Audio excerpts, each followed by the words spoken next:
还有一种咳呢是寒咳，寒咳呢它的痰呢是白色的，鼻子呼出来的气是冷的。寒咳的话呢，我们直接用生吞白胡椒粒，那么也是可以，而且效果非常的快。就是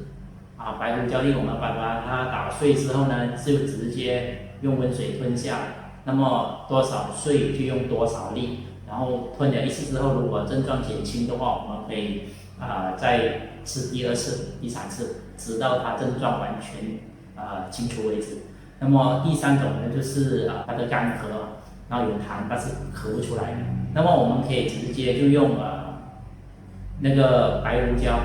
还有白醋，还有白糖这三种东西呢，就直接煮成一碗汤，然后慢慢把它喝下去。那么这样就可以解决了这个咳嗽的问题。